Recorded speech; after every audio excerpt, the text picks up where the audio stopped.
This is the Crystal Chronicles, your Dissidia Final Fantasy Opera Omnia podcast, with Erolai, Kreese, and Mark, bringing you all your Devo news and talk. Welcome to Season 4, the LDBT era. Now let's start the show.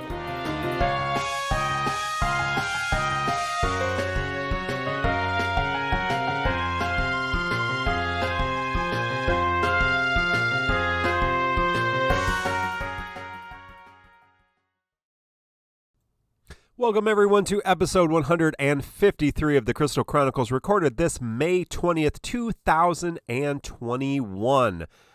Hey, as chat has already mentioned, my ticket stash is struggling, so you should feel bad for me. Look at that. I am under 1,000 tickets. And what are you going to do with under 1,000 tickets, Mark? I don't know. What it really gives me joy to see 999. And you all know how much I've been spending on this game. I've pulled on every banner. It's very, very hard for me. So I appreciate chat. I appreciate you feeling bad for me. I don't know. I'd offer to let me pull, but I have everything currently, so I don't need to pull. Raw life, hoarding is a disease, but I am trying very pray for Mark's ticket stash. Yes, thank you. Hashtag pray for Mark's ticket stash. RVK. Thank you. Appreciate that.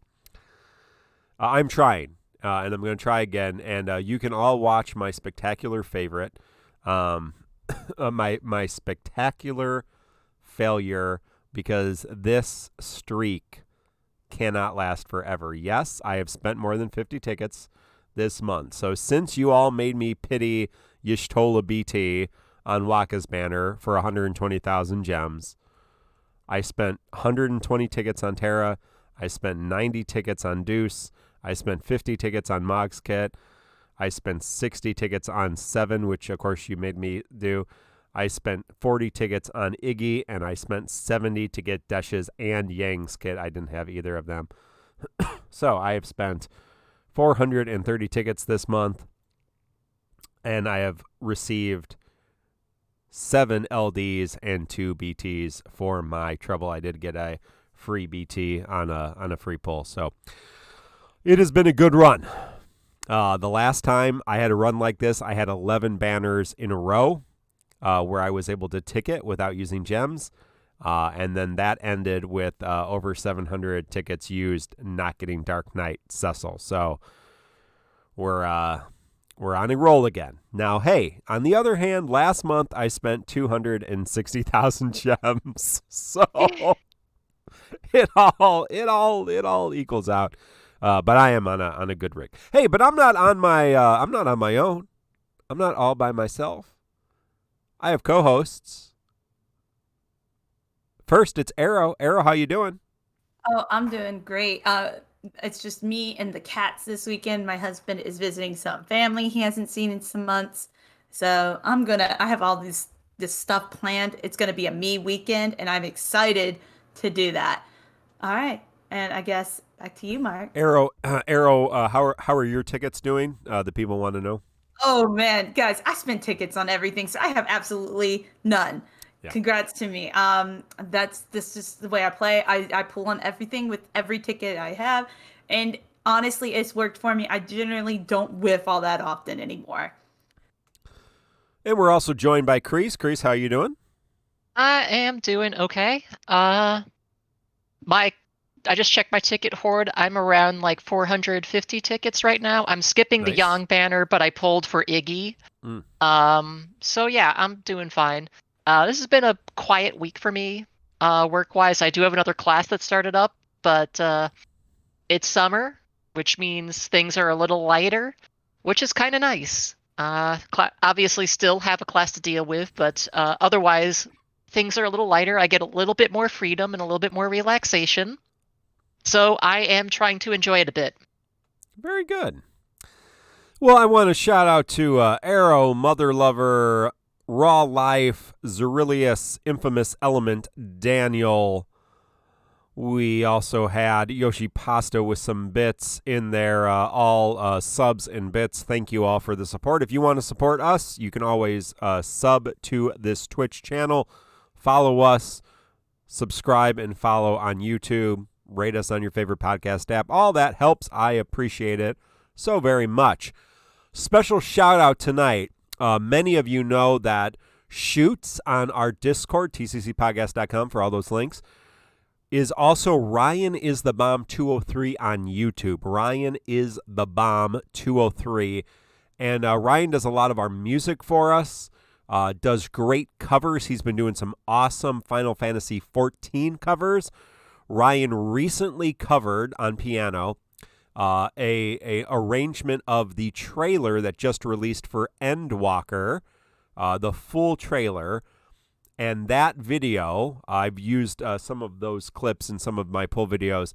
That video has gotten, well, let's see. It was well over 10,000 this morning views. So, yeah, he's up to 12,000 views. He just did this 4 days ago. So my call to this community is if you are not subbed, because Ryan does not have 1,000 subs, which means he cannot monetize videos. So those 12,000 views that he's gotten are not making him anything for that awesome content and that awesome work that he's doing. I've been trying to build him up for a while. I really think he's very talented, and I hope you would appreciate his music. He and Jeff Plays Guitar do some really great stuff. Jeff's taken off. I'd like Ryan to take off too, and so he has been. But please, if you're not subbed to Ryan is the Bomb 203, give him a sub on YouTube. Support him. He's done so much for the Crystal Chronicles, and we really do appreciate him. So yeah. All right. Some news for the day. Ignis has a costume. It's his Royal Guard costume. So now we have Noctis, Prompto, Gladio has his, right? And Iggy. So all four of the boys have their Royal Guard costumes, King's Guard costumes. So that was the last one we didn't have. So I have them all. They're good-looking costumes. But we also got a late summer Uchiwa. Somebody help me how to pronounce that. Chiwa, I think. But I might be mistaken. How do you say it? With Chiwa? Okay. It's a fan. You can check with Mino. He could probably correct me. It's a fan. Let me show you what it looks like if you're not sure. There it is. They're fans. If you have daggers and you want fans instead of daggers, you can use fans. And if you use Ignis, he sets them on fire, which I believe it's pronounced fan. Thank you, Pikachu. Shout out to Pikachu Games for that wonderful pronunciation guide. Yes, it is fan. And if you use Ignis, he sets them on fire, which is pretty fun. So, if that's the kind of thing you're into, buy that, support the game. If not, support the game anyway. We also It's had ugly. Oh No. yeah. Did you get that arrow? No, I did not buy those ugly fans. Screw that. Arrow does not represent the Crystal Chronicles podcast. I did not buy it either. They're one of the stupidest ones. Like them and what's that other one? There's this one other one that's really, really dumb. I think it's another dagger skin later too, and I hated it just as much. I have decided, because of all of your generosity there in the Twitchverse, that I am buying all of them to support this game that we love. So on behalf of you, I am supporting the game, and through stupid-looking fans. There you go. Hey, last week we said there's a TCC challenge. Thank you to Macnell, DissidiaFFOO.com. Great website. If you're not familiar with DissidiaFFOO.com, there's a lot of good runs, guides, Chocobo panel kind of helps, but that's where all the video runs are. And so we did a TCC challenge for his Raging Blade, the Kaiser Behemoth raid. We banned Lightning, Garland, Seven, Freya, Lena, Ida, and Agrius, and also banned their calls, but not as a friend unit. And then if you did the extreme, it was no burst phase. And so congratulations to all of these dozens of people who beat the TCC Challenge and TCC Challenge Extreme. I will not read them all, but you can see your name. I see some of you here tonight. Congratulations. There are a lot of fun runs. Go to DissidiaFFOO.com. You can check out these runs. Great content creators. If you want to follow some people who are good at the game, they are here listed in any particular order besides the order that they submitted the videos. Some of their names are listed twice because they did both a regular and an extreme version of the challenge. So, congratulations. If we do another TCC challenge in the future, we will let you know. But obviously, the game's been a little bit more restrictive. And I believe going into next month, we're going to be a little bit more restrictive with some of our fights. So, couple things for tonight, and the first of those two events is Abyss Perfectum Strata 5. And along with Abyss Perfectum Strata 5, we got Ignis LD. So Kreese is going to walk us through what Iggy got. He did not get a rework, but he did get an LD. Yep. And it did change what he does. A little bit. Not much. I mean, the big change that happened is that it changed Iggy from just being a generic, kind of general healer support with some debuff evasion abilities and party healing and party battery to also being a party elemental enchanter. So yay! Now Iggy does party healing, party brave battery, can provide party debuff evasion, and also provides party fire enchant, party fire imperil. So there you go. No, go ahead. What were you gonna say before? No, I was gonna say, did either of you get Ignis? You said you pulled Kreese. I did pull, and I did get Iggy's LD. Good. I still gotta grind his summon boards though, but I do have his LD. Anyways, his LD ability is Sage Fire. It's an AoE Brave plus HP attack. It applies a new debuff to all enemies, and it provides him with a new buff. The buff's name is an Enhancement. While it is up, it increases the duration of all buffs he grants himself by 2 turns. It inflicts the debuff Sage Flyer to all attacks that he does after he attacks. And also provides a Party Aura. Party Aura increases attack. Overflow, both stolen and brave gained. Overflow provides a Party Fire enchant, and also increases elemental weakness, brave damage dealt. Sage Fire, the debuff that's done, has a poison effect, HP damage taken effect, and a fire resist down effect. So, he's an Enchanter Imperiler combination. How about that? This, plus everything else he does, basically just gives him another nice little niche, and also just brings his auras up to par, plus just makes so he makes his party hit a little harder. It's pretty nice combination. I don't really have much else to say. I haven't had a chance to use him much since getting his LD, because I have been using other characters, trying to grind out this pain-in-the-ass Lufenia fight that dropped last night, which we'll talk about in a little bit.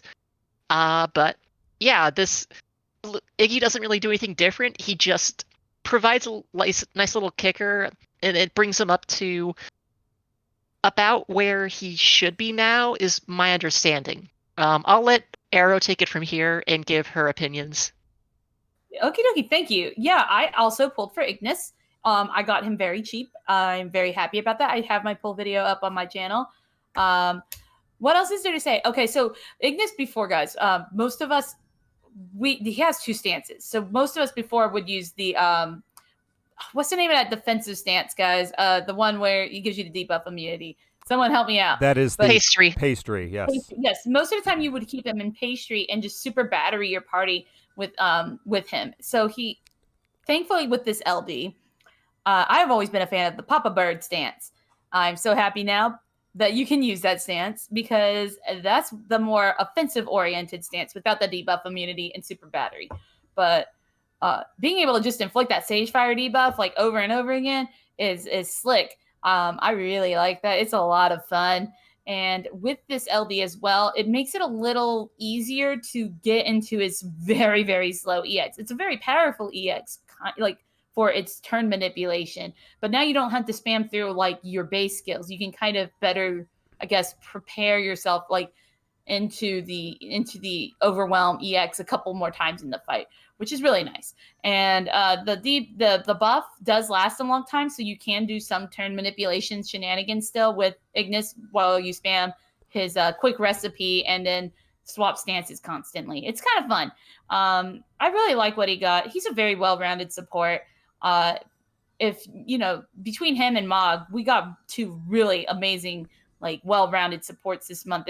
Newer players could definitely pull for either or both and be super happy with it getting through for a while. Is Ignis a must? No, but I mean, he's your only other fire enchanter other than Lulu. And do you really want to be using Lulu nowadays? No, not at all. So did you ever want to be using Lulu? Even when she released, she was. Yeah, she's never been great. Yeah, she was something. But Ignis is super well-rounded. If you are into potential turn manipulation and enchant, go for it.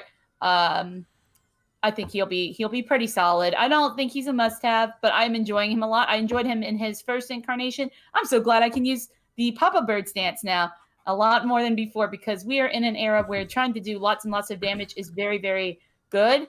It's kind of like where we're headed right now, and I think Ignis will fill in that role super well with everything he does, and he lasts a long time in a fight, so that's always a bonus too, guys. He will last you a long time, and you don't even have to let him have a lot of turns depending on your team, and he's still going to give all the bonuses just by standing there. So that's really cool. And how you just choose to use Iggy. He's I guess it's like easy to understand him, but he has a high skill ceiling depending on how you want to use him. So he's one of those characters you can grow with. I think we've had other characters like this before, like Emperor. He's kind of simple to play, but at the same time, there's a lot of depth to the character. Ignis is very much like that as far as supports go. So if that sounds interesting to you and you got some tickets or some gems burning in your pocket, definitely he's a solid pull. You can't go wrong with this character, honestly. And that's my thoughts on Ignis. Yeah, RVK says new players should prioritize investing towards Iggy instead of Ferris. There's been some conversation about that on Reddit and main court and some other areas about, should I get, Ferris or Ignis? Ignis as a newer player or just in general covers a lot of ground. Remember, as we're thinking about moving forward, team building and I'm going to argue even calls become a little bit more important. And so as you're building and pulling, a character that is also good as a call is going to have more longevity as well. Not saying you should pull for calls, but new players should save for Sid Reigns. Save $75,000 for Sid Reigns. I'm going to hype the heck out of Sid Reigns. I love Sid Reigns. He paved the way for Final Fantasy record keeper for us for a long time. But Iggy brings a lot to the table. He's an offensive and defensive support. He does do the 100% debuff evasion if you need it. If you don't, then fine, in HP regen. Then he has decent attack auras. He has enchant imperil on the entire party. He has healing, press a button heal for the entire party. He has turn manipulation, not only with his instant turns, but also with his EX. He can turn, if you're using a character like Yang, you can bring the other character ahead of Yang, your second character, so he doesn't burn through that stuff. So, Cyndaquil has a Q&A. Again, you can, I guess this is the one Q&A for today. I have to change that. How many subs for Mark to do a hot tub stream? I don't have a hot tub. I also am very concerned about all these hot tub streams in terms of the water around the electronics. And so I don't have a way to bring water in here to make that. So a hot tub time machine stream. We could watch Hot Tub Time Machine on Twitch, I guess, sometime. Is that really a movie? You've never seen Hot Tub Time Machine? You've never heard of the movie? Oh, man. No, you got it. It's got Paul Rudd in it. Oh, man. I'm going to have to rent it now. I got to go What's look it his up. name from The Office that plays, what's his name? Darren? No, that's not his name. I forget the actor's name. But yeah, Hot Tub Time Machine, it's a stupid movie. Yeah, it is that. But it came out 10 years ago. This is not Craig Robinson. Yes, Craig Robinson's in it. Rob Corddry, John Cusack. I was thinking Paul Rudd. It's John Cusack, right? So yeah, there lots of it's ridiculous. Theologica, thank you, No, everybody. Kung Fu fighting. Suggestion, Mark. You could do a hot tub foot stream. You can get one of those little foot bath things, and then with the little bubble jet things, and then how many subs for that? The people are asking, and you need to deliver. So I apologize for all the podcast listeners, but we do have this on the thing. We have to interrupt this programming for your questions. I would have another camera just looking at my feet. Hey, it's the Dissidia Duck. Dissidia Duck with 5 gift subs. You got to check out the Dissidia Duck, everybody. I love the Dissidia Duck. Quack to you. Thank you for the quack gift back. subs. Appreciate that. My favorite duck-related content for Dissidia Final Fantasy Opera Omnia. I have been really wanting to do a collab with the Dissidia Duck, so maybe someday we can make that happen.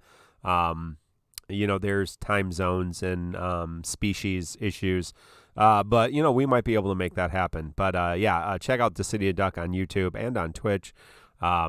Appreciate that, Dissidia Duck. But so I'm concerned about why you would want to watch me have my feet in a foot hot tub for a stream. That seems weird.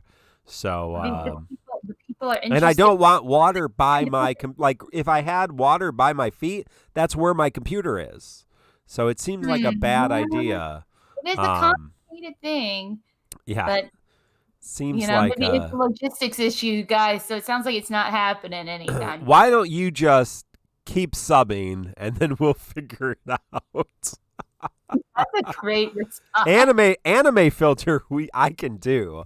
That's possible. So likely at the beginning of next month, there's going to be a few days where I'm going to stream every night. And so we'll try to find some fun things to do. So wait, you did an anime filter one time? Oh yeah, I have an anime filter. It's pretty. Thank you, Cyndaquil. Appreciate that.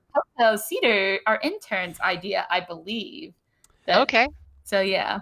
Yeah, I do. I have some filters that we can use. I can't pull them up immediately. It takes a little bit more effort. So, oh yeah, thank you, gifting the sub to the Dissidia Duck.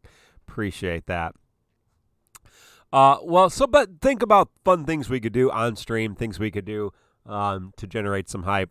That'd be a lot of fun. I'm not bringing large bodies of water into this area. So we have a supporters chat. If you guys have suggestions as well, we will read them. We do. All right. Well, let's get back to Iggy. Iggy's great. Again, he covers a lot of roles. If you are looking for Enchant and Peril, if you're looking for a support character that can heal, that can move to offense, defense, has turn manipulation, I just think he brings a lot to the table. So I think he's a great investment for a support character. I always like support characters anyway, but I think he really does bring a huge amount to the table, especially if you compare him with some other semi-supports or some other good characters. So, yeah, I don't think you'll regret having Iggy around at all. But Iggy came with the 5th strata of Abyss, a little bit less stressful than the first one. The main level of Abyss Strata 5 requires yellow crystal, red crystal, and short sword. I'm still kind of pissed about the requirements for this. 4 nodes 4 nodes that lock your characters. So you need 4 yellow crystal users, 4 red crystal users, 4 short sword users. And then there's one final node after you unlock both subnodes, and then there's a extra Lufenia. Substrata 1 requires yellow, blue, black, and dagger. So blue dagger memes, because there's tons of blue dagger characters. Of course, one who is upcoming is Varys. But Zidane and Shadow are also in there as blue dagger users. You mean Edge and Lock. Edge. Shadow is he's throwing weapon. Oh, Shadow's throwing weapon. Why? Yeah. Edge. I was thinking of Edge, not Shadow. And so there are 3 nodes for that. So you need 3 dagger users to unlock the final node. No red dagger. So Iggy, who is a red dagger, cannot be used in this. That kind of sucks. But so it goes. Substrata 2 requires red, white, green, and fist. We have a lot of green fist users. Aphmau, Ida, Snow, all in that period. What red fist users are there? Are there any red fist users? Yes, there is one red fist user. Who is it? Who knows? Yes, it is Oh my Zell. gosh, I forgot Zell existed. Yes. Quite So a number of white fist users, I believe, as well. Gao. We do have some white fist users, yeah. Yes. Aphmau is white, right? Aphmau is green. Oh, Aphmau is green. Okay. Your favorite girl is in white crystal, and Prish is also in green crystal as well. I found this fist stage a lot easier than the other one, personally. Unfortunately, Lise is white. Yeah, Lisa Gao is is white. white. Snow, Ida, Aphmau are green, and Zell is red. So those are your fist options. No yellow fist. Again, Yang is featured on a current banner. He is a yellow fist user. And there are other good yellow fist users like, I don't know, Rude. Yep. Or 8 is blue fist. He didn't even have a Sabin. chance to be used. Oh, He wasn't even Preach on is. the previous stratum, which was crazy. Risha's green. Yeah, Preach is green. And I used her. yeah. Great character on those stages. I purpled her for a CQ a while back. I was so happy I totally forgot I'd done it. And then I was looking in my roster. I was like, oh, cool. And I used her in one of the stages. So these two substratas could be tricky for some people. I mean, we all have blue dagger users, but if you don't have some of those fist users built up, it could be a little bit tricky. They are chaos fights, so they're not the hardest, especially if you have some decent damage dealers. The problem is you have to match your red, green, white fist user with a red or a green or a red and a white or a white and a green, etc. So it does get a little tricky to figure that out. So once you unlock those, not 12, but it would be 10, right? Once you unlock those 10 total nodes, you get that final node, which is a 3-level yellow crystal required, red crystal required, short sword required. I'm still kind of ticked off of that because, of course, that's lightning, yellow, and short sword. And then that unlocks the extra fight, which is the Lufenia. And you have to use yellow crystal, red crystal, and short sword. The boss is 2, I say Fluttershies, Flutter Jellies. And they seem to die fairly easily. So they do have an orb. And the orb is freezes with melee damage. So Lightning does melee damage. Yeah. Onion Knight does melee damage. Yang does melee damage. Desh actually has a lot of melee attacks, actually. He only has one magic hit. Is attack. Desh in this game? I'm not familiar with this kit. We'll talk about that in a minute. Oh, yeah. We'll definitely talk about that. If you are struggling with this fight, you can go to the call to arms, DissidiaFFOO.com. If you want to check out that Ignis infographic and more information about Ignis, you might want to be a little bit aware of what his passives are because he has a little bit different, or his artifacts. The suggestion for Tonberry Troupe is Int Brave, Max Brave for his artifacts, a little different. But you can go to TonberryTroupe.com and check out that cool infographic, and they have notes always as well. But should mention that he does use little bit different in terms of his artifacts. And we didn't talk about his podcast polls to see. So thanks to Quetzalma for doing the podcast polls. 3 people pitying Garland's burst on this banner. 22 pitying. Gem pities. Ignis LD.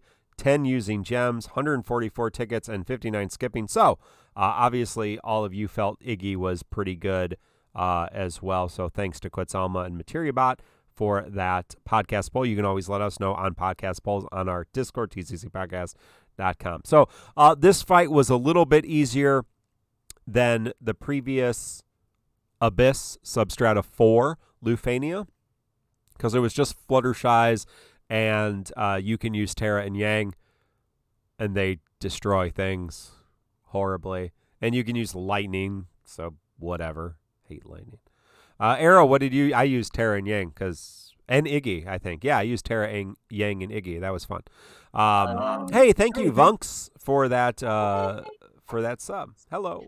Subscription. For me, the fight wasn't too bad, so I decided to have some fun with it. And this was Jack's lost chapter by essentially copy pasted. So of course I had to bring Jack himself, and then I decided to bring Desh. This is before the boards, guys, and he was still fine. And then I used Sarah as the third, and I demolished it. Honestly, it was not that hard. It's just this is an older Lufenia fight that they copied. I honestly am very surprised they didn't just copy pasta the Desh Lufenia here and just go, okay, have fun, like how they did with that darn Dullahan. I guess they just realized that would have probably caused the riot. I have no idea what happened here and why they even gave us this particular battle. And I guess just be thankful for it. So yeah, Arrow. I know Kreese has. I don't think gotten to this yet. No, I'm still working on Strata 4. I decided to switch over to the last chapter when we discussed it earlier today. Oh man, yeah, we'll be talking about that. And yeah, I think you've seen me complaining about the last chapter fights. Yeah. We'll get to that. Don't blame you. But so Arrow, what are your thoughts now that we've had these 2 tiers or 2 stratas of Abyss? I know there was a lot of mixed feelings about the last one because the Lufenia was so hard and kind of garbage fight, the Dullahan fight. This one seems to be undertuned. So what's kind of your overall impression of Abyss?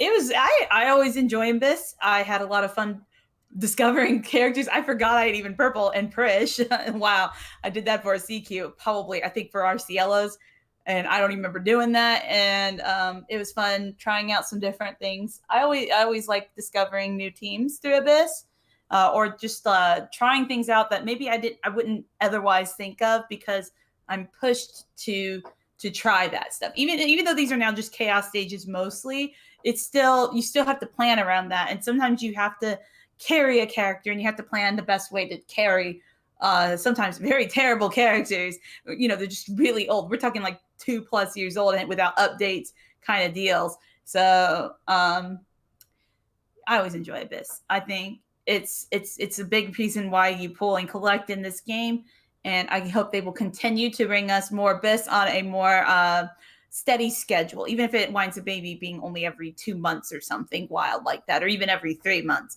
I would just like some more consistency with the releases and stop doing limited time Abyss, like every Abyss permanent. Just make another section for the really short Abysses. I would really appreciate that because those resources are very important to new players.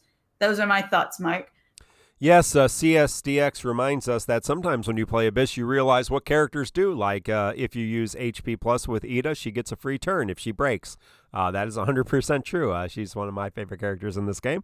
So, yeah, that's one of the fun things. So, yeah, I it's kind of weird because I did like, I like coming. I kind of burned through this one quick today because I hadn't had done any of the content. So I caught up on it today, and I like being forced to kind of use things outside of the normal realm. So I imagine with daggers and fists, this might be a little challenging for folks. But, my roster's pretty wide, so that's not a particular issue. It's just a matter of kind of coming up with the color code and kind of going from there and seeing how it works.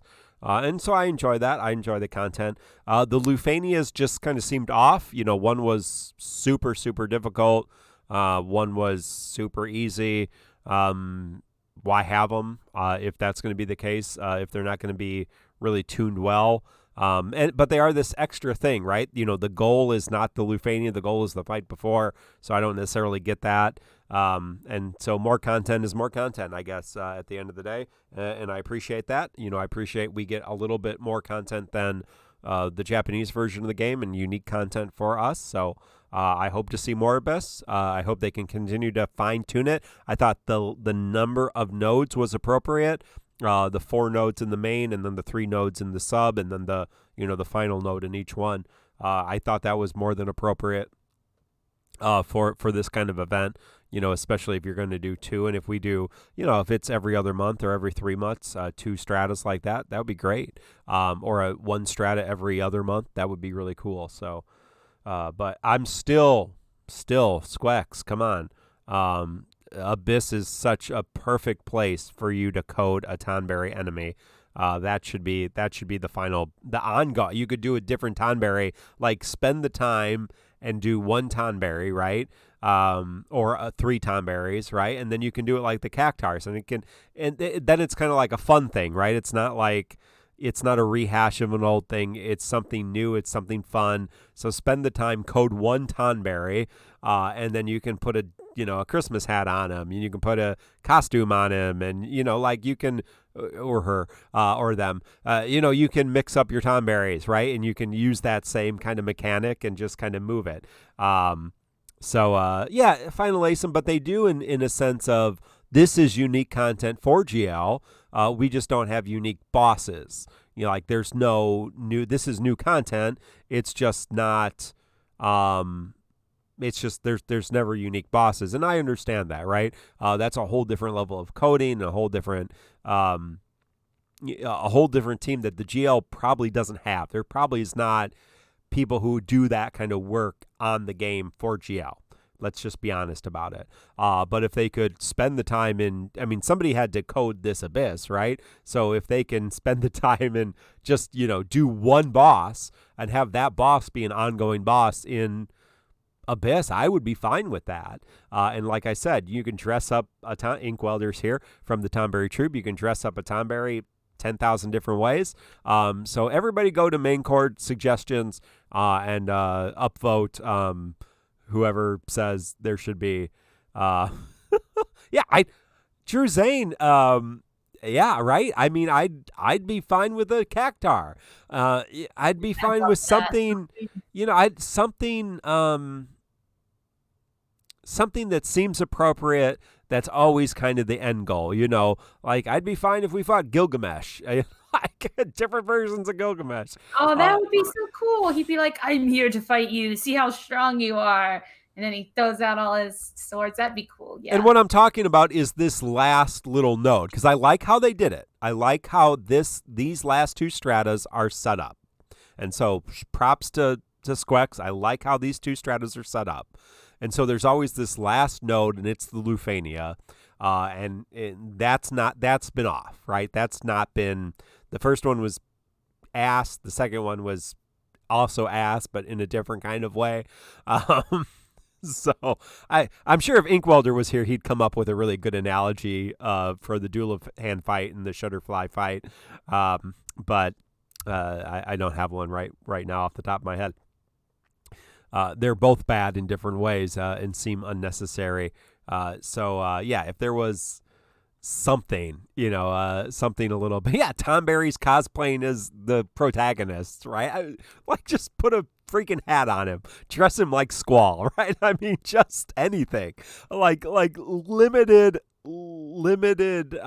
time spent on the dev team, right, to come up with one character, put 100 different costumes on him, and reuse it over and over and over and over again. And it can always be that little extra thing at the end of each strata, moving forward, and that would be fun. So, Squex, Joshua, Squex Crystal, I hope you're listening. Take that back to the dev team. Tell them, get to work. This is great content. We love it.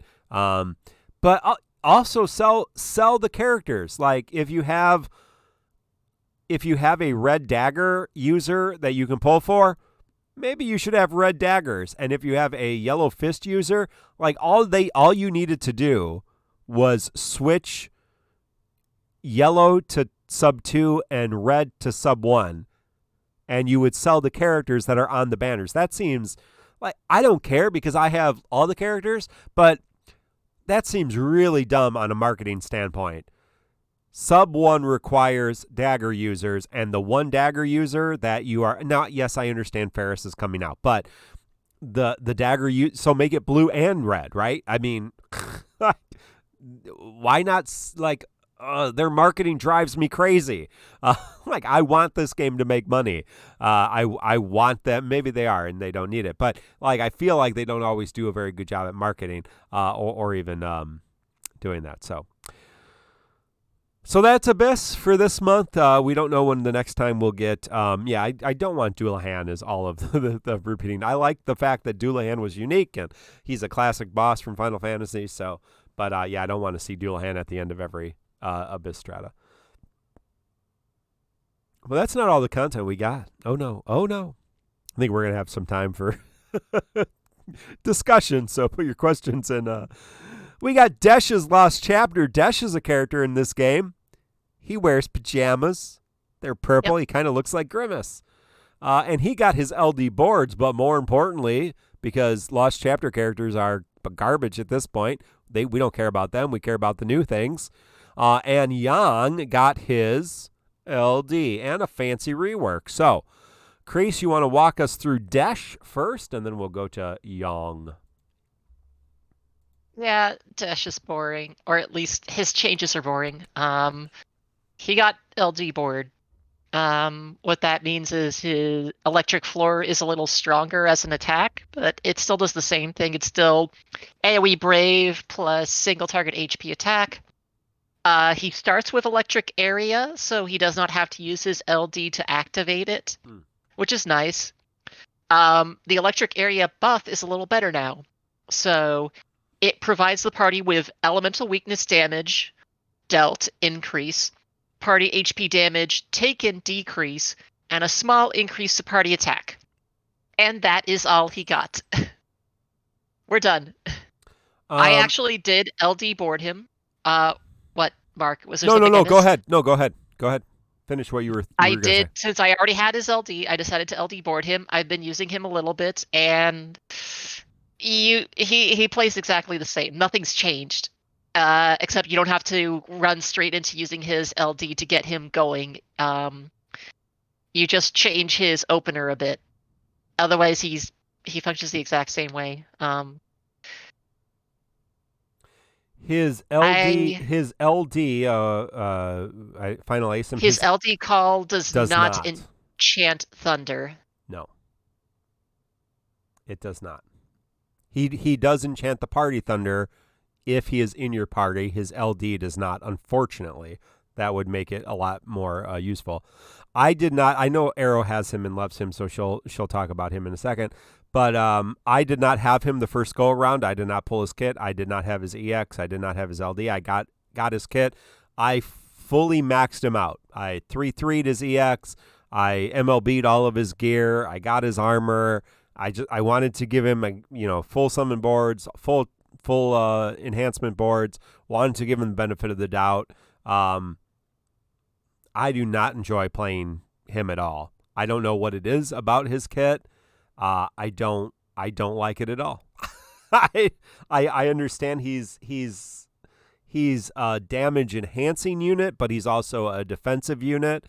But something about his playstyle doesn't jive with me. I don't know what it is, but I feel like there's a lot of thinking that goes into every Desh turn and not a lot of benefit for the time that you invest. Let me put it that way. Like you're spending time, like, what do I need to do? Either I just HP plus, or I'm spending time really thinking about, okay, which stance do I need to be in? What's the boss going to do? And I feel like there are characters that do that a lot easier or a lot more fun. Like Ignis jumps into stances, and that seems fairly seamless. It's fairly fun. Yeah, so I don't have anything exciting to say. He is an old LD character that just gets bored, so again, I wouldn't pull for him. But if you need some enchant and peril, he can do that. He does do elemental damage up, nothing bad, and he does do some great party defense. But I think there's a lot of other characters that are a lot more interesting, because hitting his HP plus is not satisfying at all. Arrow, talk me off my cliff of hating Desh. I love Desh. I want to stress that I loved his kit. He was one of my MVPs for Hell Month Lufenia, paired with Arden a lot of the time. Yeah, we got through a lot together. And he was very good because he jived well with really aggressive strategies. There was this point where we weren't battering a lot, and everything was all about like doing a lot of damage and enabling that damage, especially in early Lufenia. And he worked really well in these very aggressive strategies because of the brave damage reduction part of his stances, if you could plan that out right. Electric area was very good for crowd control. Whether you got those paralyzes or the 40% defense down, you generally were happy with either or. And then the so the whole thing with like you would enable your party to do a lot more damage because of the weakness damage up bonuses and everything, and the enchant, all that. It stacked all into this really nice character who could just kind of pick his nose and stand there and enable your party to do amazing things. And then when the enemy actually got a turn and would hit you, they wouldn't hit you so hard as long as they didn't do brave gains like first. So they've added to the boards that minus damage reduction, like 30% or something like that. Super good. I have no complaints about that in the kit. Want to stress that. I love that he got electric for the buff, the electric area buff right at the start of a match. That's super good. I'm super happy about that too.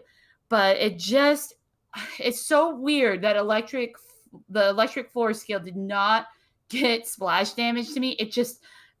They changed it so it's like 4 and 4 hits, or like, so they changed like the way the hits are done, and then increase the damage a little bit. But then it's like it just feels awkward. I'm like, it almost feels like the worst button at times to press, because it's like you want it to do splash damage, and it doesn't make sense they didn't let it do that, because most of the other characters like have who do kind of similar things to this character. They have battery to some degree in their kits, or they have other things in their kit like tanking, or you have in Hope's case it's that magic in peril, and he batteries your team. A guy, he's like a tank. Celis is, she's a tank, and it's like some of these characters who have similar things, or Cryo, she batteries. Yeah, I think Inkwelder makes a great point, and that's probably part of my reason, because I didn't use Desh before, and I've been using Ignis for the last several days. Desh is hard to justify when you have Ignis right there doing a lot better. Right. And it's so weird because, you have this character right here, and it's not like Desh was really popular to pull for on the first go around. So couldn't they have given him more on the boards? To me, it's like, why didn't they give him an HP damage buff? To me, like, the idea of taking less damage while also dealing a little bit more, really would have been, rounded out his kit a lot better. Or like give him free skill use after using LD so that you can swap stances a little more freely. I just feel like they were too scared to give him too much because he was already good. He was one of those underrated underdog kind of characters in early Lufenia. But like, I don't know, man. I'm just like, I'm upset because I really enjoyed playing this character. I still do. And I'm just like, they could have given you just a little bit more. And with all these other enablers we've gotten, like, Mog and Sarah and Waka and even Seven, it just feels bad almost putting Desh right next to them. And it's like, gosh, why did you do that? I understand you're trying to sell the banner for Young, but couldn't you have made him just a little more? Because then at least maybe you could get that extra month out of him. That's all they had to do. So honestly, can I recommend them to you now? I'm going to be real, guys. I know if you got them for free and you're a huge FF3 fan, or, you already have them from the initial release, build him. I mean, you can always use him for content, like especially Abyss. He's useful for at least a Chaos and Abyss, Wait, hold on. Any big Final Fantasy 3 fans here? Yeah, the 5 of them, like, come on. I just really like the character from Final Fantasy 3, so I pulled for him. And I also thought he would be really useful just in general. I wasn't wrong, but like, I know he had a time to shine, but I really feel bad for these characters so far that come in the lost chapters and are getting boards. They just feel pitiful. And thank God we're going to get a couple of them coming in the near future. I think with Nine and Kurosame, they will get pretty good boards, but like one of them's just like he's a called person. Nine's actually going to be worth something to maybe use for a couple fights. I don't know why they're doing this. It doesn't make sense. And a lot of these characters weren't even popular to pull for before. And it's like, it's not like Yang is super popular either. And I mean, the only reason we're all going to be pulling for him is due to foresight more than anything. Otherwise, I don't think people really care about Yang. So those are my thoughts. I'm just a little disappointed. I really wish he got just a little more to continue doing what he already did well. Maybe next time, Desh. Maybe level 90. Praying for you. CSDX says, I loved Terra in Final Fantasy III. Zarathi says, I love Final Fantasy III soundtrack in other games. Asay 1999 says, I like the Final Fantasy III elements in Final Fantasy 14. RVK says, Belthier's from Final Fantasy III, right? Yeah, exactly. Oh, Final Fantasy. Yes, here in the United States as well, Dav. Final Fantasy 3 was Final Fantasy 6. We did not have 1, 2, and 5 as well here in the Western world, in the EU or in the United States or in the Americas. We did not get those till much, much, much later, and we didn't get Final Fantasy 3 till much, much later.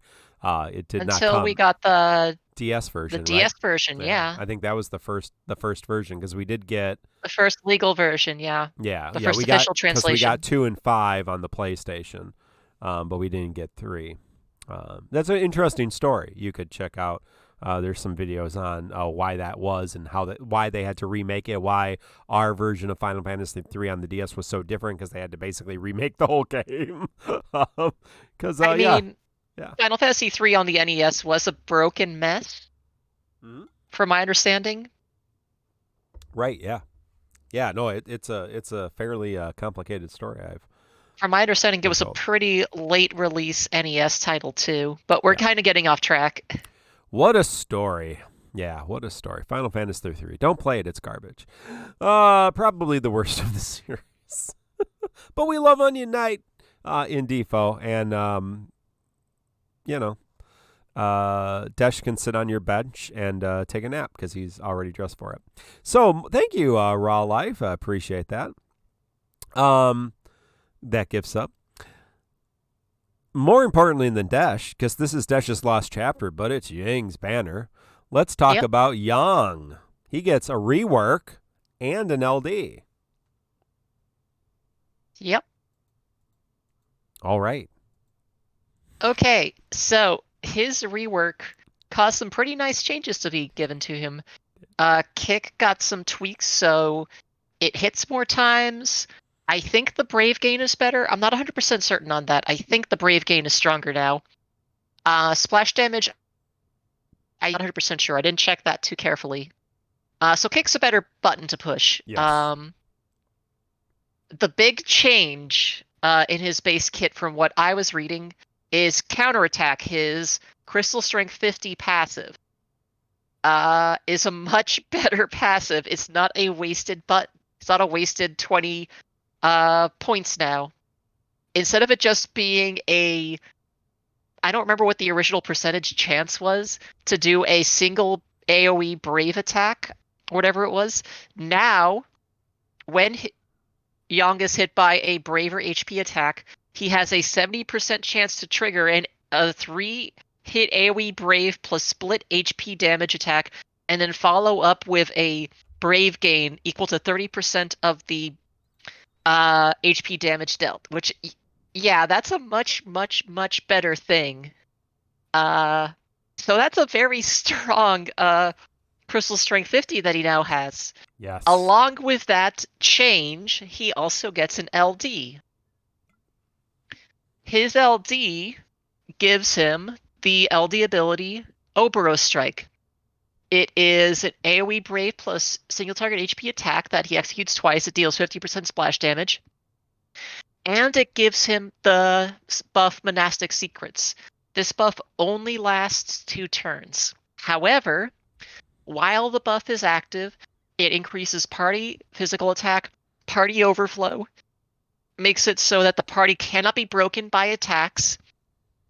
This buff cannot be extended, and anytime any ally or enemy attacks, Yang will follow up that action with an Brave gain, followed by an AoE Brave plus HP attack, followed by a Brave gain based on HP damage dealt. So, this is a very cheesable follow-up attack because this will persist for 2 actions no matter what happens in between those 2 actions that Yang takes. As you can imagine, you have a lot of high turn rate characters in there, or free turn characters in there, or a couple burst phases in there. It does have to be HP or brave attack. Yeah. It cannot be a you cannot cheese it with Ignis free turns. I did try. Okay. But that's still a pretty big kicker. Oh yeah. So yeah, you can get some pretty nice cheese going with, like, for example, Terra or Lightning silliness or Burst Phase. Any burst phase, yep. Yeah, where Yang just activates his LD and you follow up with any burst of free turns or an RNA. RNA, yep. And or a what? A Jack. Yep. A good point, Jack too. Jack is a good option. Yeah. And then all of a sudden, Yang is just blowing them up with a lot of free follow-up attacks. And all of a sudden, Yang is just doing a lot of free damage to an AoE team. So yeah, it's kind of silly if you plan around it. If you do not plan around it, you can burn through the buff pretty fast. So it's something you have to think about and plan for. I did not pull for Yang, but he is a very cheesable character that you have to build for and design for. The buff doesn't last long. You have to time when to use it correctly. And decide when you want to get those high damage phases, basically, is what you need to decide. Arrow, what are your thoughts on Yang and his changes? The changes are good. He is a solid damage dealer. I got the LD for free on the poll yesterday. Of course, I get a character, another Fist user who I don't have the EX for. And that's, the other time this happened was with 8, and I still haven't gotten 8's EX, even with all those free EX banners we've had, where you got like a bazillion different EXs. I got everybody else under the sun, it seems like, but Yang and freaking 8. So anyway, I will build him this weekend. I have EX tokens. I will get him taken care of. I got to build his boards, but he looks solid. And I have characters that can thankfully abuse him to some degree. He will be a nice boss rush character as well, depending on who you are pairing him with. Even if it's just other counter characters, that's not a bad thing. So, because he takes the actions also after the enemy goes anyway. So, I mean, maybe he won't be able to do as much depending on who you pair him with, but he can do maybe just as much anyway. Who knows? It's just going to depend on the fight. I don't know, man. I mean, if you don't have the right stuff to cheese with him, it may not feel very good. And another thing to keep in mind is you still have to take care of your Lufenia orbs. So if you're using Terra Young, that's already, you got, if the orb isn't taken care of with those two, you have to have the third do it, or you have to have calls that can handle it. You know what I mean? Or a friend unit that can handle it, which means like you know, limited team options are available once you pair Young with your turn stealing monster. So that is something to keep in mind. Yeah, Strafe, I didn't miss all the cheese characters. It's just the cheese characters keep picking me, it seems like. RCL being a cheese character, and she loves me, and I love her because she's going to help you out like mad with this lost chapter when we get to that.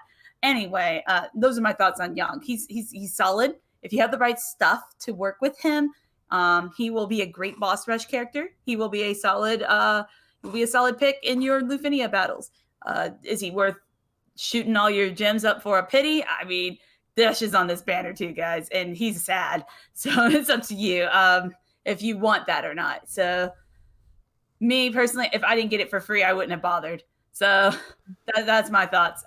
Back to you, Mark. Yeah, my Young is fully enhanced, and he's amazing. And I rated Terra and Yang very high for a reason, because they are very, very broken.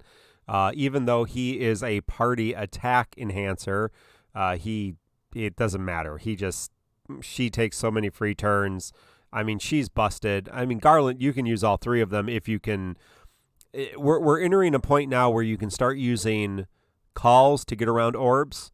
And so if you can manipulate the three of them together, it's really ridiculous. Garland, with Garland's burst effect, Yang, and Terra's crazy actions, there's just a lot of damage. But there's so many characters. It's not one or two characters. Yes, if you take Yang with two other supports or two other slow characters like Cloud or somebody, you're going to burn through that buff. It's going to be stupid.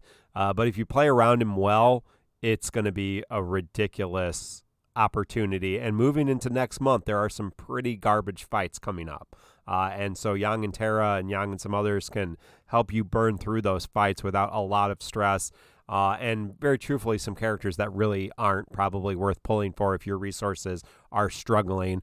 So why not have some really powerful characters right now and build for, the next month without a lot of stress. Because, I mean, you don't want to pull for characters like Kadaj unless you're a big fan of Advent Children. I mean, I'm going to pull for him. But you don't want to spend all kinds of, money or all kinds of resources on Golbez's BT. You're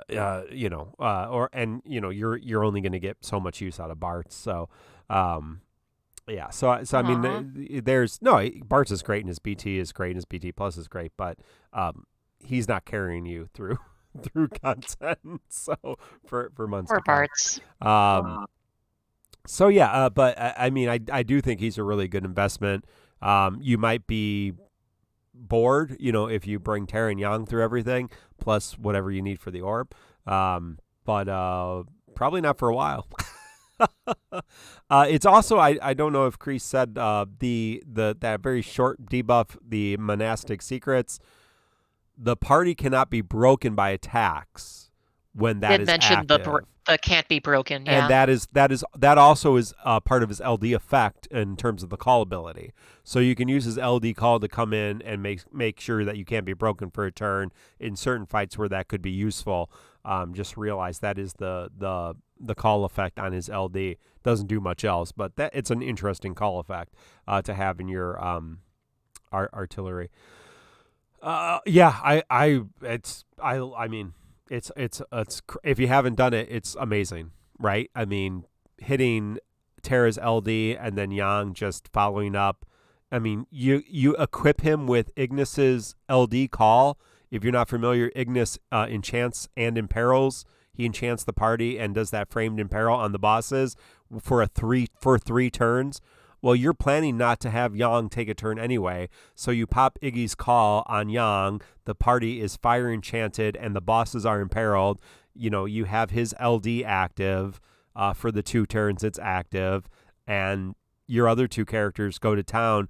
Characters like, Onion Knight can manipulate turns. There are some other characters who can manipulate turn orders, so Yang gets pushed back. man, if you fight a boss that targets and delays, we've had those kind of bosses where you put a Celeste call on Yang, and the boss targets and delays him to hell. And is his counter. I forgot he gets counterattacks too, so it's hilarious. Yeah, I can't say enough good things about Yang. He is a melee attacker. That's all he does. But he does, and he doesn't do the big damage just by pressing buttons. So you have to have somebody else who's doing fast turns, fast damage, or just fast characters. But there's a lot of, somebody said Ultimecia. Yeah, like if I was starting Final ASIM says, would you recommend Yang for a new player? If I was starting today, so if I just picked up the game May 15th or May 20th, 2021, no. I would not pull on the triple LD banner, BT banner, Lightning Squall, and Cloud. Because is there still a Terra banner? No, I don't think so. I think they're gone. Okay, so maybe I would pull and try to get Terra or Noctis and Garland and Yang. Because I think they're I think they are I think they're a good combo. They're going to get you. I think Garland is a ridiculous character for new players. He can burn through a lot of different character. But Minos here and says the number of people who had to be told exactly how to Terra Yang this fight is too high. And we'll talk about that because it's not, it's not going to always be easy. But again,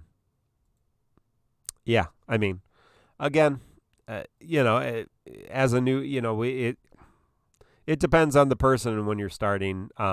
You can pretty much pull on anybody with a BT and LD to get through old content. So, figure it out, right? But let's look at the podcast polls and see what you guys all thought. If I can find them here. Again, thanks to Quid Salma for this. 2 pity Garland BT on this banner, 17 pitying Yang's LD, I would assume, 3 tick gems and 47 tickets, 58 skipping. So seems like not a lot of people have invested on Yang yet, but I think he's a lot of fun to play. And if you have the resources, go ahead. This is a lost chapter. There's a Lufenia fight.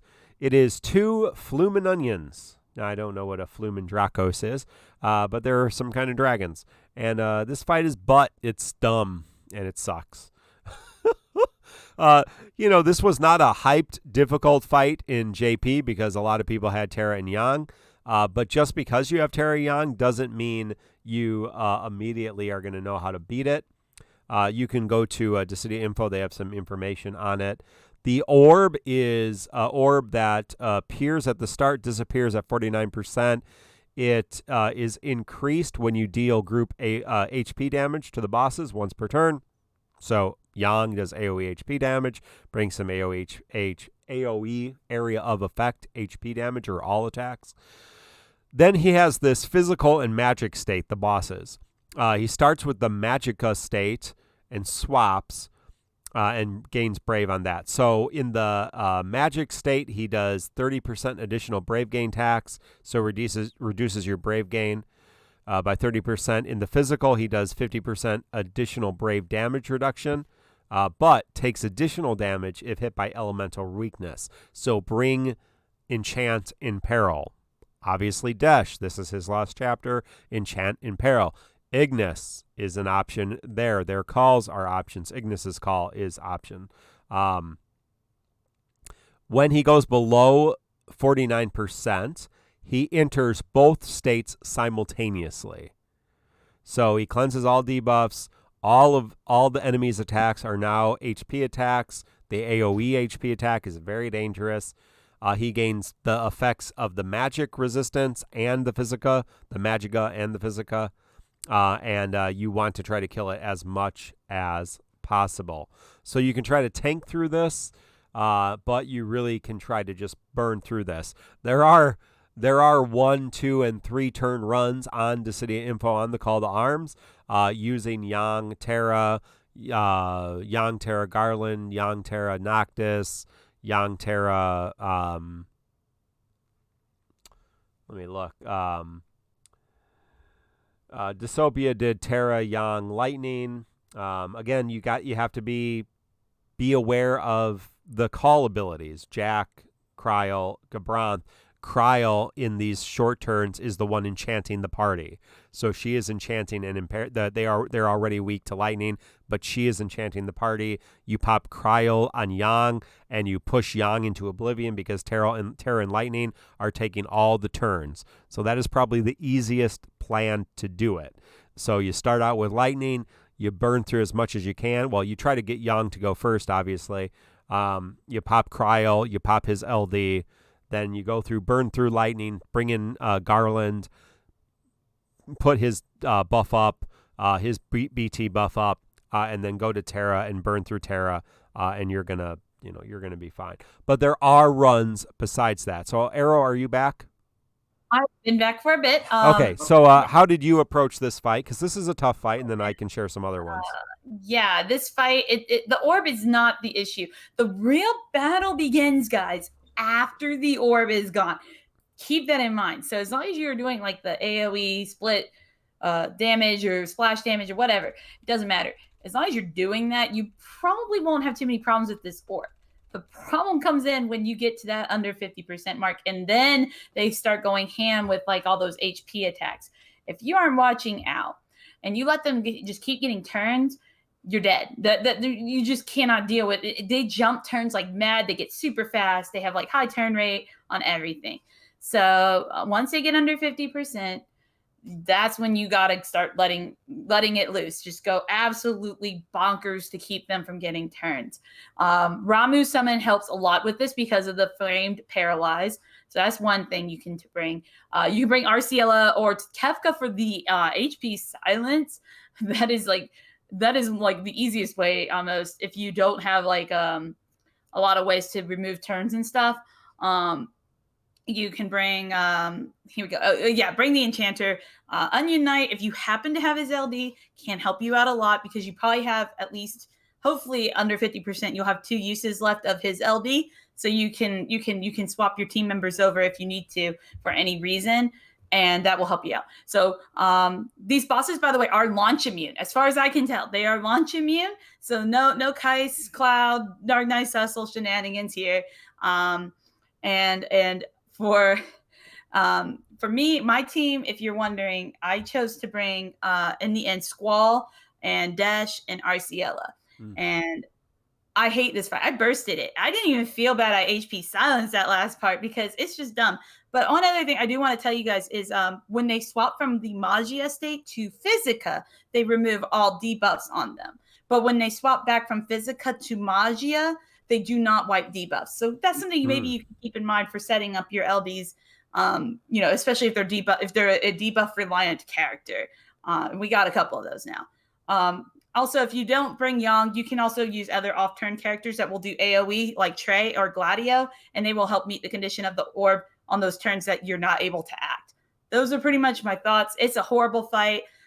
It took me a lot of tries to really figure out that damage race aspect at the end and to not lose more than 1,500 HP. That is just wild to me. This fight is just so many problems like stacked on each other. It's just crazy. And if you don't have any of those good options to beat it right now, thank God it's permanent. Just come back and whenever you get some better damage dealers or whatever, and just absolutely blow the fight away like usual.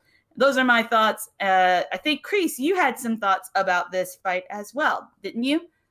This fight is dumb. Those are my thoughts on it.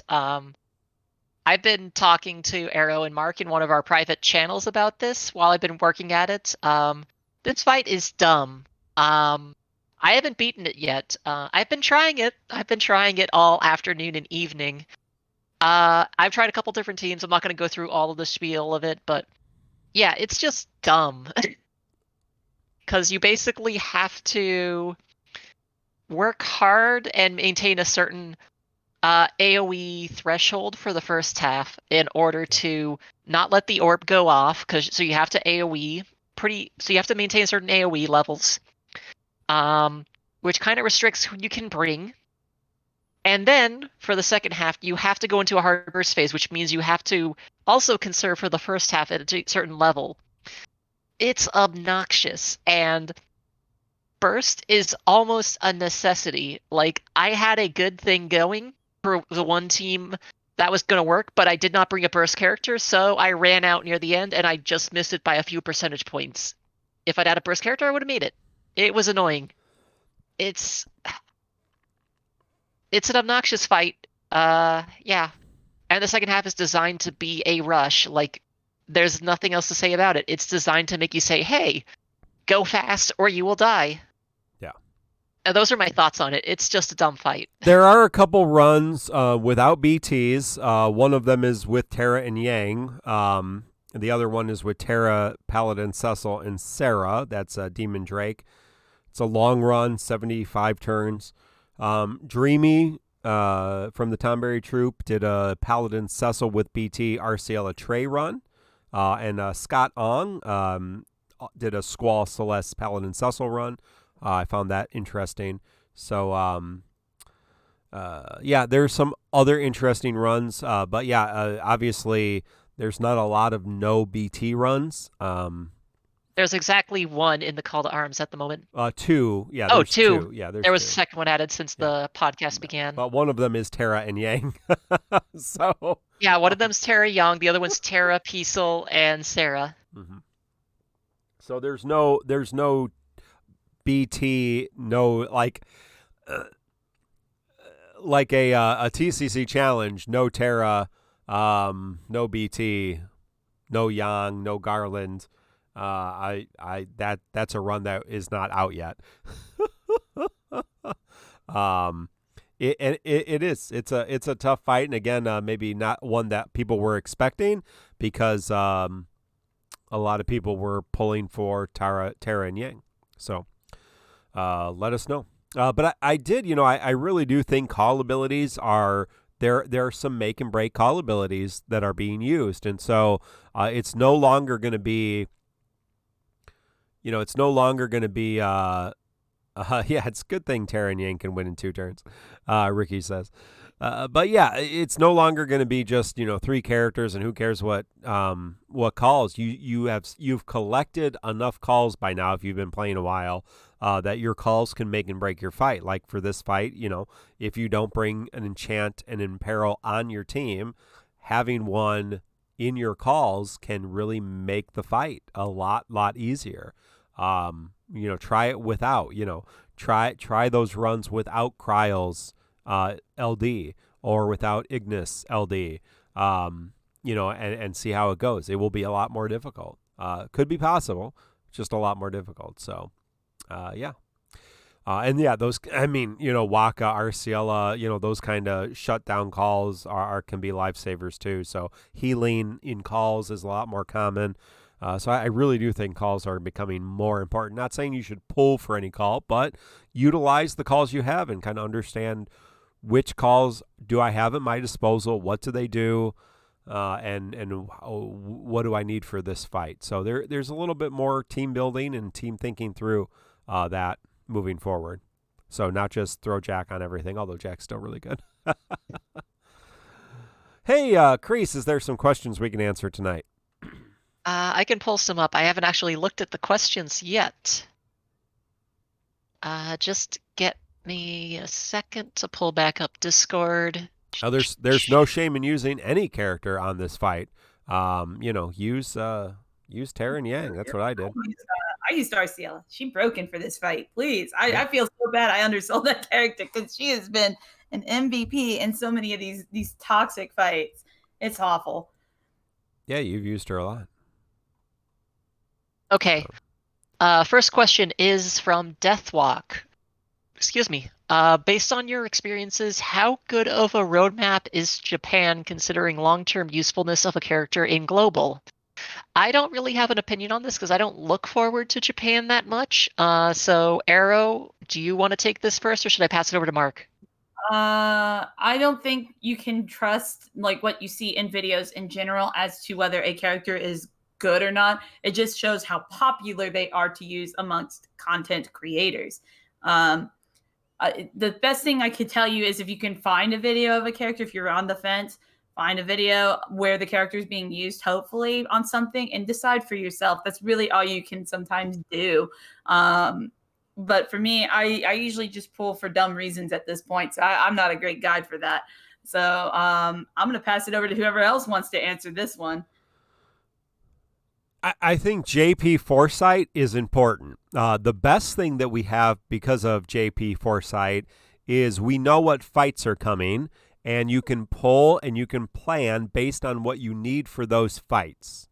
So, hey, there are some fights coming that need elemental imperil enchant. I don't have any. I need to be thinking that's how you should plan if you're going to be planning. It's not who's the most meta, who's the most broken. It's about who do I need to beat these fights? Like if you really want to talk about the future, looking at Japan, that's what you should be doing. Kreese is 100% right. If you look at the English-speaking people who play the Japanese version of the game and make content for it, they don't read Japanese. So they don't generally know what's going on. They are not good at interpreting the information that comes out. So it usually takes a while for them to really figure out if a character is good or not. And then we can see, and usually you can see, like, yeah, people are still using this character, or this character was super popular, so they get them through. What you don't often see is, okay, those characters that kind of fall between the cracks, and you can never anticipate what GL will do differently, like Belthier, Vincent, Vivi, Sarah, these GL firsts, there's really no way to do that. So, I mean, I think it's a good guide, and it's good to look and have that foresight. I wouldn't live or die by what any Japanese, any person, especially English-speaking person who plays the Japanese version of the game says. And it's a limited amount of videos and a limited amount of content creators, many of whom, very truthfully, are not the most creative players in the game.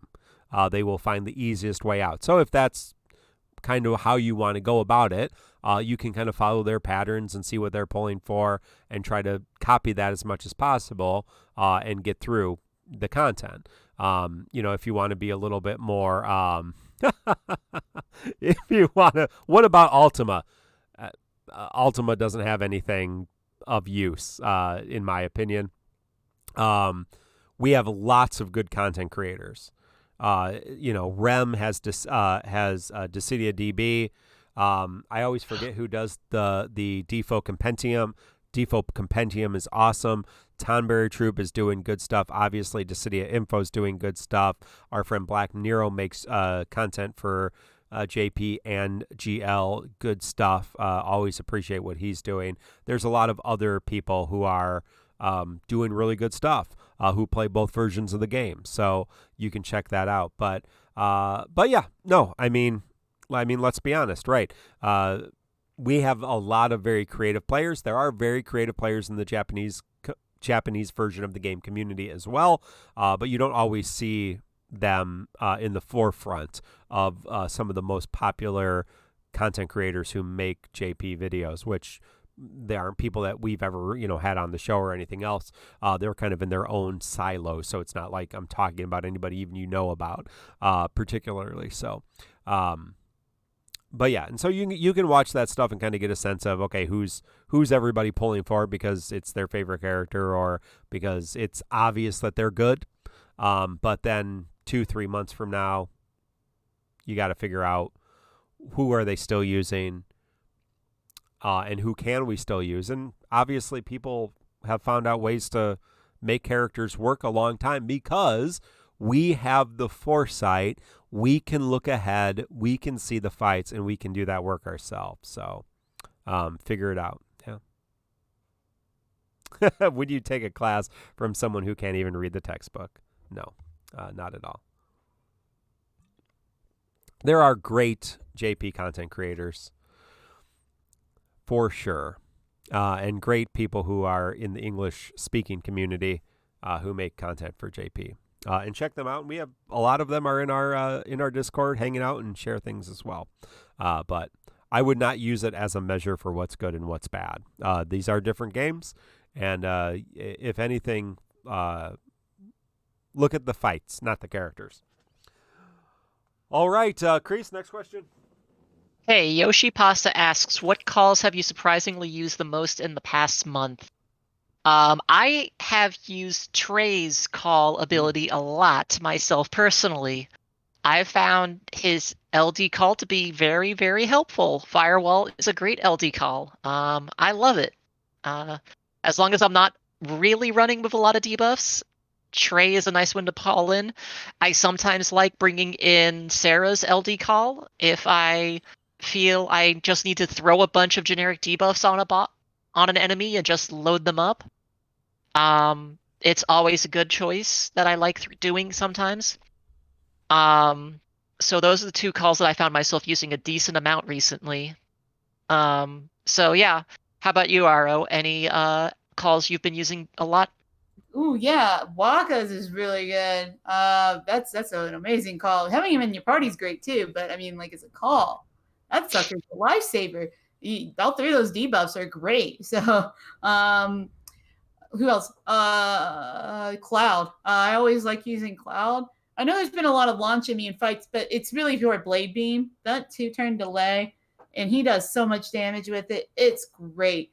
Onion Knight, because who the heck doesn't love turn manipulation? And then, yeah, I have Jack Call, but I don't always use it. So I'm just trying to name some other ones that I think are really, really good. And oh yeah, Terra's is pretty good now for BT users in case you don't have Camlanot. So if you're in the BT phase spamming, Terra's is a pretty good substitute for that role, and a lot of people pulled for, and they probably didn't pull for Camlanot. So just something else to think about. But but the calls I've been using the most are Onion Knight, Cloud, and Waka. Those three are just so good. Anyway, that's my answers. Mark? I too have been using Waka a lot. It is a really good call. I think I'm going to be using Ignis a lot in the future. I still use Jack pretty consistently. Ricky says Emotes call is good, but you need to remove the EX passive, the EX plus passive.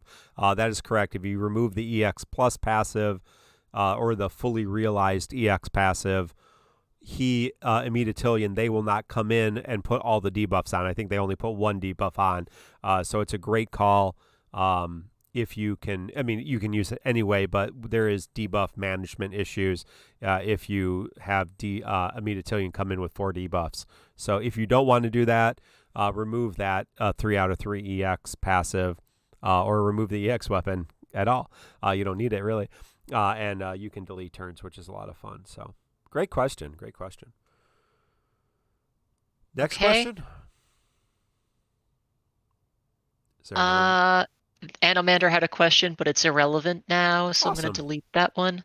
Sorry, Anomander. Pikachu, sorry, that was from a week ago. Pikachu asks, what brand of shoes does Panello like the most? I think Mino answered that, so if you want to read that. Mino did answer, and Mino's answer was loafers. Get it? Because Vaughn is a bum. Yeah. I was going to say a real answer. Can I just say that mine, I guess? Sure. I was going to say Birkenstocks. Those things are some sweet, sweet shoes. And she likes wearing sandals, it looks like a lot. So Birkenstocks. Pikachu has the correct answer in chat. Correct answer is Vans. Vans. Vans. Okay. Yeah, I got some Vans. But I don't think she'd wear those. Those things, they aren't her style. I'm just going to say that. Is Noelle in this game? I'm not familiar with a character named Noelle in Final Fantasy Opera Omnia Mino. So, Kreese, good question, Pikachu. Thank you. Okay. Gerator123 asks, when Cease comes to DFFOO, do you think they will make a new weapon type for her, or will they just make it unique? They're going to make it unique. What's Cease use? Cease is Reapers. Oh, like a scythe? I think so. It is a scythe. They could just make it a unique type. Or they could make it a pole arm. Emerald Bard. I've never played Final Fantasy 13-2 or Final Fantasy 13-3, so she wears Crocs. So, and Guy has an axe, and they consider that a great sword. So they could probably stretch it and make it. Oh yeah, we don't have axes, do we? The scythe of a spear type, like you were saying, Kreese. Or they could go the great sword route again and just say, scythes are for whatever reason a great sword type weapon. But yeah, I mean, we just don't know. So it seems like one of those things that has 3 potential options. Who knows? Oh, Joel. Yeah. Yeah, I'm a big. I think Scott should get the BT. Dude, that'd be cool. Another Final Fantasy II with the BT. I'd be down with that. Sure. Scott needs a BT. Great question. Next question. Let's burn through these questions. I do not know how to answer this one, but we will take it. Whitecraft asks, which Final Fantasy character do you like most, and which one do you act like most? Well,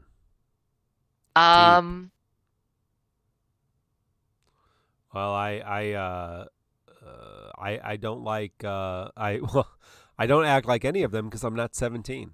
So sorry about that, but Renault is my favorite Final Fantasy character. So I think it's the one you most like, right? Like you look like in appearance. Which character do you look like most? Yeah, you're right. I misread that. I thought I misread it. I'm sorry. Yang. Working on that mustache. Oh God, I'm gonna die for a moment. You answer next, Grease. I do act like Sid Orlando. Thank you. I feel like a Thunder probably act most like Tifa if I was to probably pick. Who I look most like, I don't know. Okay, I settled down. I think I look most like either Selfie or maybe Yuna, because my hair it kind of poofs out. Like some days, like Selfies, I can get that like that bob curled out look. I have it like that some days, and other days it looks more like Yuna's like beach hair, I guess. So I'm gonna go with those two. And then for the one I act most like, oh man, totally Selfie. I'm like hyperactive and I have a lot of energy for my age. Thankfully, I've calmed down some, but when I was a teenager, I was totally 100% Selfie. I was off the chain. Anyway, that's my answer. I mean, I look like a random Shinra employee. Let's be honest. I do not look like your JRPG protagonists. But we've seen anime you, and I thought you looked like anime me looks like your typical nerdy anime protagonist. You could be like a mid from Final Fantasy V, or what's his name? Arc from Final Fantasy III. You got that little nerd look going on. Works perfectly. Appreciate it. Yeah, I'll be I'll be Desh. I'll put some. Hey, he's got the hair. He's got the hair. Put some. Yeah, I just got a haircut, so that's not happening. Yeah, you gotta get your hair out, and you gotta get the pony. You gotta get the rat tail thing going on, and a onesie. I mean, I act a lot like Bartandalis from Final Fantasy XIII. Oh, yeah, I have very similar clothing.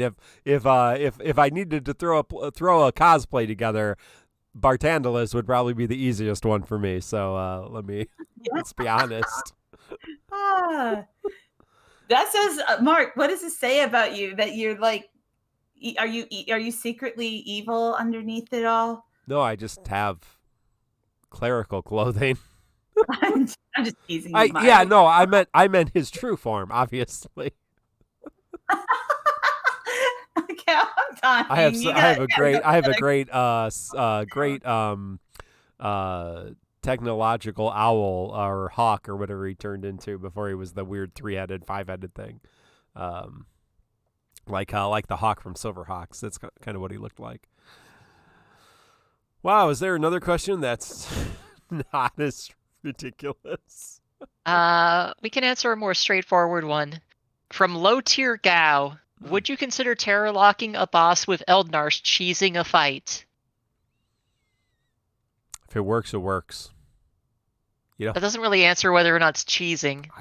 What's cheese? Cheese is delicious. Everybody loves cheese, right? If you don't love cheese, you're not American. But you have too much cheese, it makes you bloat. You know what I mean? So I don't know. I guess every now and then, Well, don't eat that much. It's an easy problem. I guess what we're saying is don't use Elnarsh too much. He'll make you bloat. Don't use Elnarsh too much because it's not fun. So. Unless your name's Mino Spellgood. Mina would say don't use Elnarsh that much because he's not fun. But yeah, I don't. It's not cheese. It's just how you play the game. Like Yuffie, I don't think it's cheese. That's how Yuffie's designed. Nacho cheese. Oh, cheese curds. Why calling it cheese a cheese? Where did the term cheesing it come from? Okay, we got one more from Pikachu. We got to wrap up on it. I think we can end it with end questions for the night. I'm still we do thinking, have a few more, but Inkwelder, I'm still thinking about that velvet cake cheesecake that Black Cloud was talking about last night. So don't start that. Yeah, last question. We're going to do this one. Pikachu just dropped it, but I think we got to answer it because it's another pun question. Oh, Lord. We got to do it. Which Final Fantasy XIV character makes monthly payments on her car? Which Final Fantasy IV character makes monthly payments on her car? That would be Lise. That would be Lise. I cannot believe that. See, I don't. You guys, Lise. No. That would be Y'shtola. No, I was going. She's very responsible, and her credit score is excellent. I was actually going to say Thancred because cred is like short for credit. All right, I'm done. Yeah, Ida because she is Lise because she's dead, so she can't not be in default of her loans. I don't know. Lise got stuck with the payments being family. Oh, Final Fantasy pun stream when, Pikachu? When are you going to come on and we'll get Inkwelder and Pikachu and we'll do a Final Fantasy pun off. Premium puns. Premium puns, I love it. That drive BC into the ground. Oh, wow. Well, looking ahead to the future, we have Dimensions End Entropy Transcendence Tier 2, which will feature Ferris's LD on the final Garland BT banner on May 24th. And also, or technically probably the day after, is the Squex Community Mobile Stream. I believe that will probably be on May 24th here in the United States. It is usually 3:30 my time, 1:30 Pacific time. So hopefully we'll hear about all the things to come in June. Do pay attention to all of our Discord and channels because I will probably be streaming a few nights in June, the first week of June, and try just to hang out and do some things that week. So for myself, Arrow Crease, this has been episode 153 of the Crystal Chronicles, recorded on May 20th, 2021. Do like, sub, ring the bell for notifications if you want to support us. Twitch subs is the best way to do that. TCC Podcast for all those links. Join our Discord. Follow us on social media. Thank you all. Stick around if you're live. We'll hang out for a little bit more. If not, we will see you next week or in the next video on YouTube or however we see you in the future. Good luck on all your pulls. Enjoy playing with your yang.